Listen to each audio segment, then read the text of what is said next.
तेलंगाना के स्पीकर पोचाराम श्रीनिवास रेड्डी और चेयरमैन तेलंगाना कानून साज कौंसिल जी सुखेंदर रेड्डी ने शहर हैदराबाद के Nizams institute of medical science NIMS में कोरोना टीका का दूसरा डोज लिया।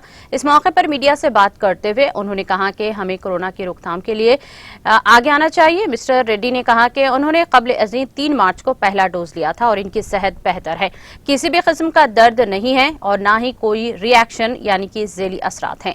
उन्होंने आज सुबह हैदराबाद की कंपनी भारत बायोटेक की जानिब से तैयार करदा कोवैक्सीन का दूसरा डोज लिया। स्पीकर ने टीका लेने के बाद निम्स के साथ तिब्बी अहलकारों का शुक्रिया अदा किया। साथ ही उन्होंने निशानदेही की है कि इस बात की सिफारिश की गई है कि 45 बरस से जायद उम्र के अफराद को ये टीका लेना चाहिए। उन्होंने कहा कि कुव्वत मदाफियत होने पर कोरोना नहीं होगा। उन्होंने बगैर किसी खौफ के कोरोना टीका लेने की अवाम से ख्वाहिश की है। साथ ही स्पीकर ने मास्क के बगैर घरों से बाहर ना निकलने की भी ख्वाहिश की है। उन्होंने इस सिलसिले में लापरवाही ना करने पर भी जोर दिया।